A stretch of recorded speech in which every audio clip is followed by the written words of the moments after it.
You're listening to Later with Mo Kelly on demand from KFI AM 640. The spirit of jazz vocal gymnast Al Jarreau has been revived in a rare lost live recording back from 1976. The new album includes 5 songs never before on a live Jarreau recording, and it's titled Al Jarreau Wow, live at the Child Herald in Washington, D.C. In fact, it was Jarreau's first performance ever in D.C., and the audio has been missing for the 48 years since. It will be released on November 29th, yes, Black Friday, as a limited edition 2 LP set at select independent record stores, but you can pre-order it online now. Joining me to talk jazz and Jarreau is music journalist and musicologist A. Scott Galloway. Scott, it's good to see you, my friend. It's been way too long. How you been?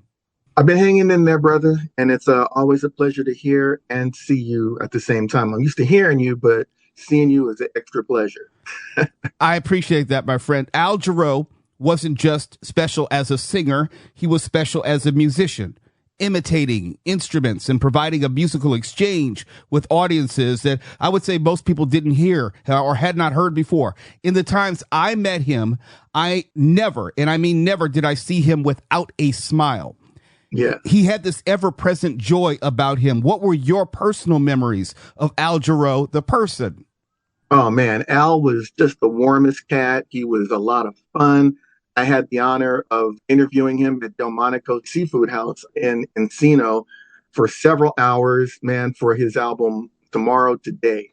And it's one of the most incredible interviews I've ever had. I most particularly remember having him break down every lyric that he wrote for a song called, A Remark You Made, that was written by Joe Zawinul, and then he turned it into a song called Something That You Said. And for him to break down every single line of it, because it was very metaphorical and poetic and went in so many directions. And he loved doing it because I don't think anyone had ever asked him to do anything like that before. And I just had a ball listening to him as a lyricist, you know, really breaking down lyricists. We all know that he was an incomparable singer, but just a really warm guy, a smart guy, a lot of humanity for the world. Just an honor, man. And I saw him in concert at least 10 times. And it was always like Uncle Al on stage, rocking it and bringing you the good times, you know, just bringing the good times. It's interesting how you characterized him as a lyricist. I struggle to adequately describe the fullness of his abilities, his talents, his music. He was unique in that at the height of his career, he was receiving airplay across a variety of formats, from jazz to R&B to pop stations. People learned of him at different times and different points in his career. How did you first hear of him musically? I was over my friend Eric's house, and his mother, Judy, had a wonderful record collection. She was the one that would have stuff like Ashford and Simpson and Roberta Flack and other people. And she had the Al Jarreau live album, Look to the Rainbow. And man, I mean, that record, I mean, I was already into jazz and stuff. My parents had a great record collection as well, but we did not have Al Jarreau. And that record was a 2-album set, live in Europe. And I just felt like the hippest kid on the planet, getting into him doing things like Take 5, the great Dave Brubeck song, and all of his gymnastic vocals on that, you know, his mouth percussion and a whole solo of just a cappella, you know, mouth beats, you know, before the human beatbox, before hip hop, you know, Al was doing this thing, man. And then beautiful songs like We Got By, and particularly one called You Don't See Me, which is also on this new project. And it's one of the songs I was most interested in bringing to your attention, because it's a song he recorded many times, but most people kind of never got it, or, you know, it wasn't ever really talked about in the press. And it's probably his most, you know, militant socio-political tune from a Black man's point of view. You know, talked about, you don't see me, you know, I'm out here doing the best I can. I'm beating the pavement and you don't care.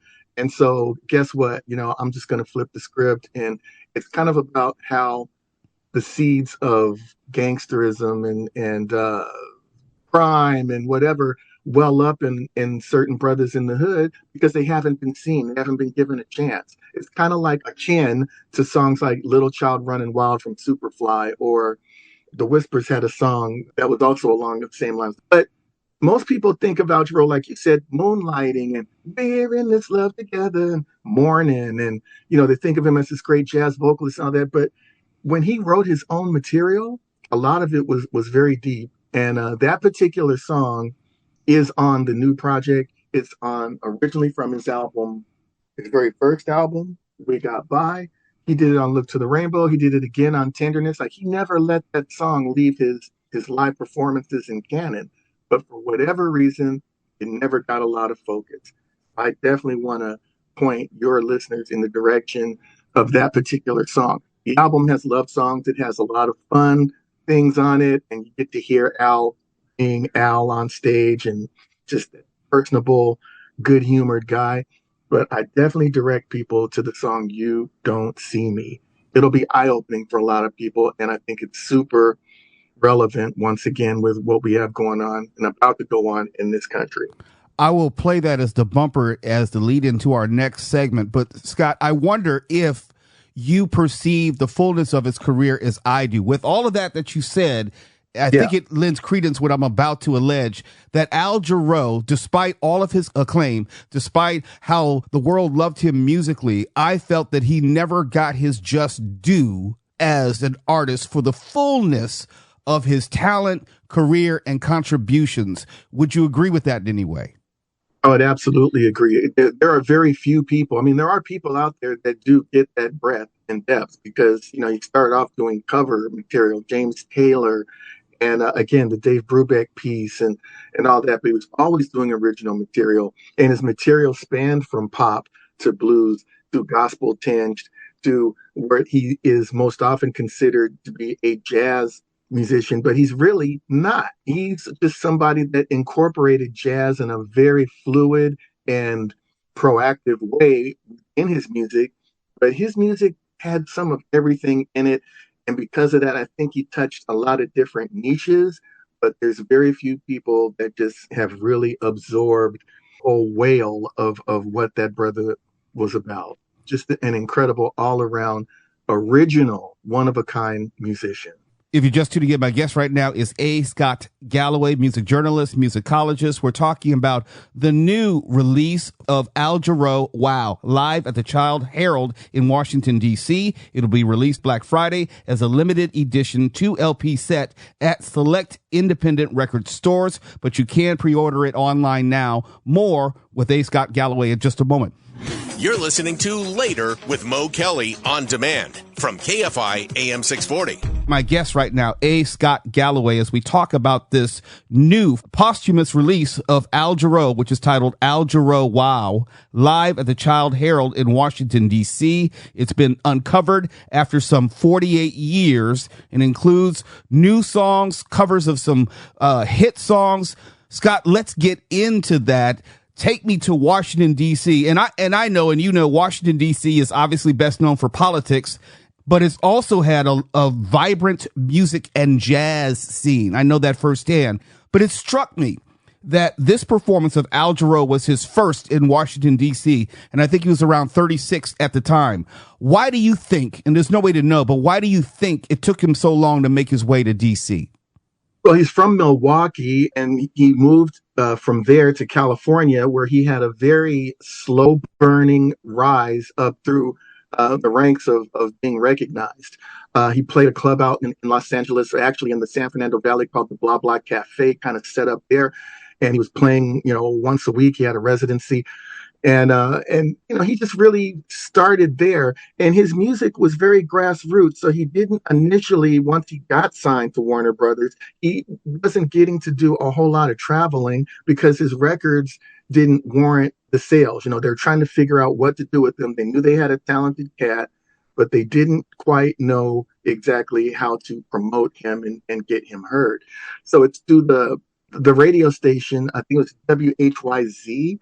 I also have to say that the Quiet Storm station most likely had something to do with it as well, which was WHUR, Howard University. They, you know, you have a cosmopolitan kind of an audience in that area, and people that are arts oriented and people that are open minded and into new things. And it was a natural kind of petri dish for an artist, a black man from Milwaukee who's doing, cover material of James Taylor in a soulful way, and also writing songs and has a little gospel and a little R&B and a little jazz.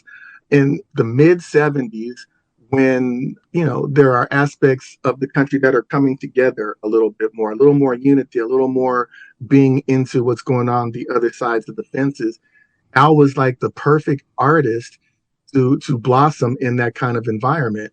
And he was conscious, but he was also artful, and he was also, I think he just had an appeal as an artist that everybody could get into because he wasn't threatening, but he also wasn't, a pushover. I got the sense when I met him and talked with him, I was at Warner Brothers a little bit after him, but we would still cross paths here and there.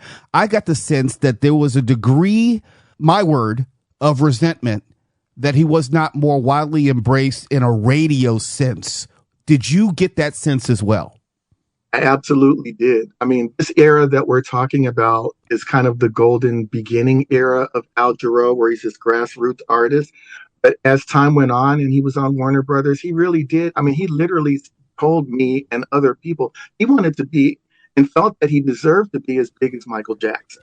He wanted to be on that level, and him being in the We Are the World sessions with Quincy Jones is a whole nother story. But I mean, in that placement, I'm sure he was loving it, but also very nervous because Quincy put him right there. You're right there with Bob Dylan. You're right there with Tina Turner. You're right there with Lionel, all the big people of the day. And he was an anomaly, because people were still looking at him as a jazz musician. And the early fans, some of them kind of resented, you get, the fans that like you a certain way, and they might have felt he got too commercial and he got too pop, and he has videos on MTV and BET and VH1, more VH1 BET. And it's like, you're getting away from the jazz. You're getting away from the adult music that we really like from you, But at heart, Al always had an identity issue. There were audiences that really looked at him as a jazz artist, but his heart was way bigger, and it didn't always sit well with him that people wanted him to just go back and be that guy that he started off as. He really had superstar aspirations, and that's why his music took the changes that it did. And it did get him a larger audience, but of course he never became as big as the others. He was a platinum seller and a multi-Grammy winner, but I think at the end of the day, by the end of his career, he was back to doing pretty much jazz material, working with jazz bands, big bands, classical orchestras, and that sort of thing. In my introduction, as we go to this next commercial break, I indicated or introduced him as a jazz vocalist, but I never wanted to undersell what he did, but that's most often the reference point people have for Al Jarreau. So, A. Scott Galloway, when we come back, let's get into this new 2 LP set titled Al Jarreau Wow, live at the Child Herald in Washington, D.C. Can you do that for me, sir? Absolutely. You're listening to Later with Mo Kelly on demand from KFI AM 640. KFI, Mo Kelly here with A. Scott Galloway as we talk about the late Al Jarreau, his musical contributions, and obviously how he was, I would say, underappreciated.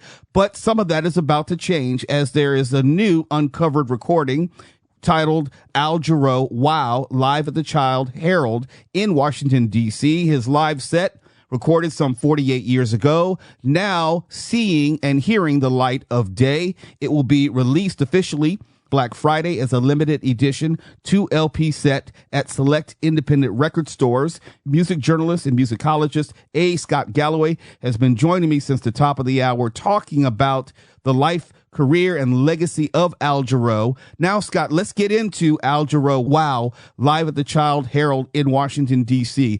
Give us some context as to why this album is and what it is.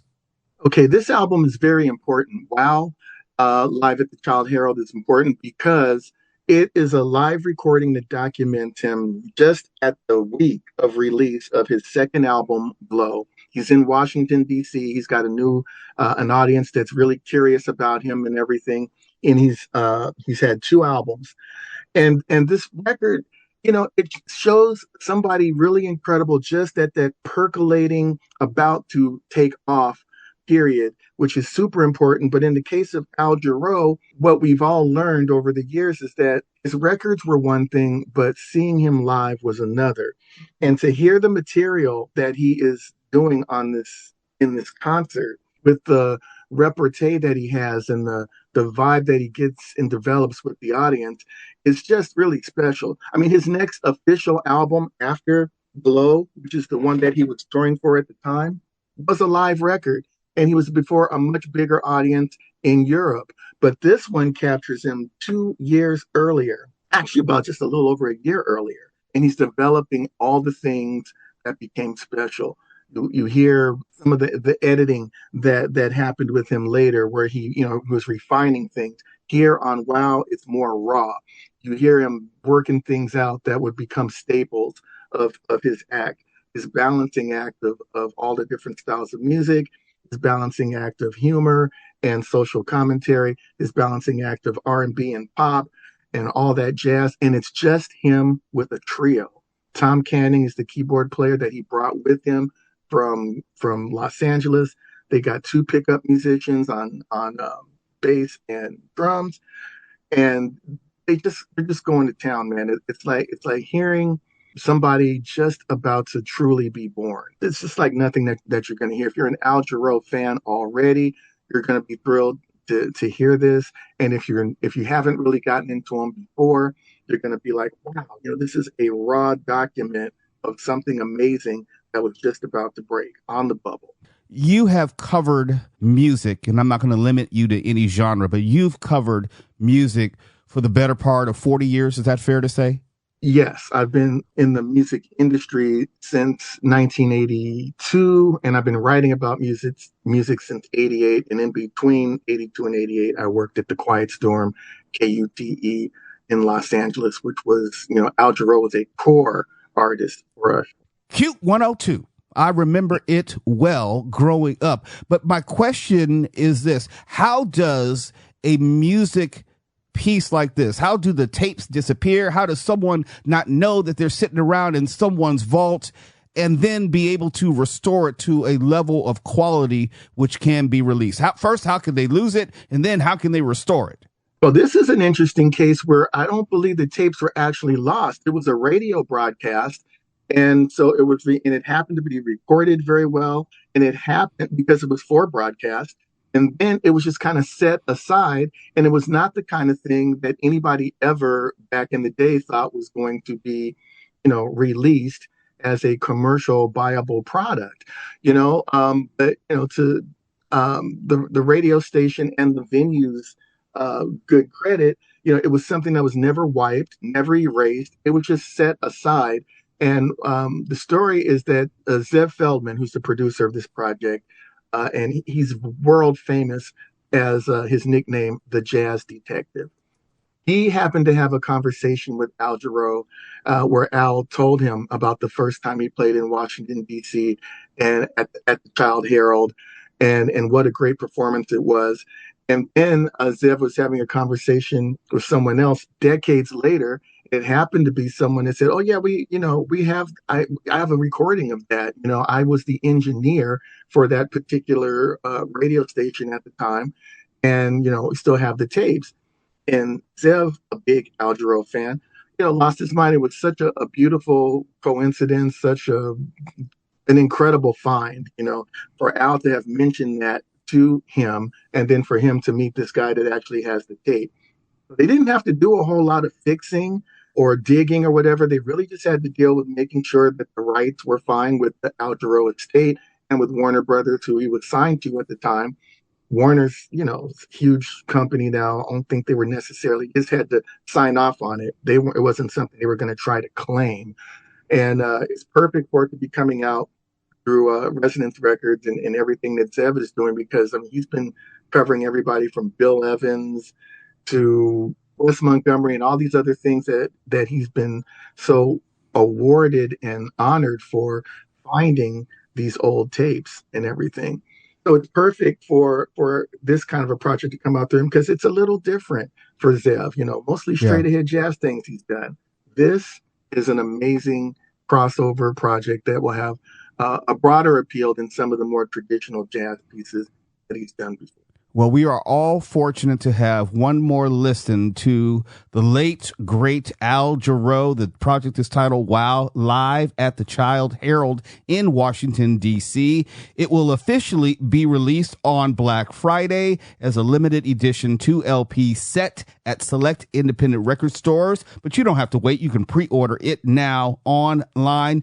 I want to thank my guest, musicologist and music journalist. It's hard for me to choose what to call you, so I'll give you both titles, A. Scott Galloway. I've known you for at least, I want to say, 30 years at this point.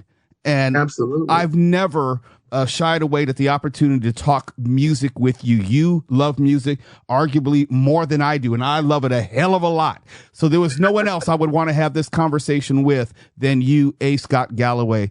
Thank you for coming on. You've been on before many years ago, but I hope to have you on again in the future. I'm always here for you, and it's always an honor, my brother. Much, much respect. It's Later with Mo Kelly. KFI AM 640 live everywhere in the iHeartRadio app. You're listening to Later with Mo Kelly on demand from KFI AM 640.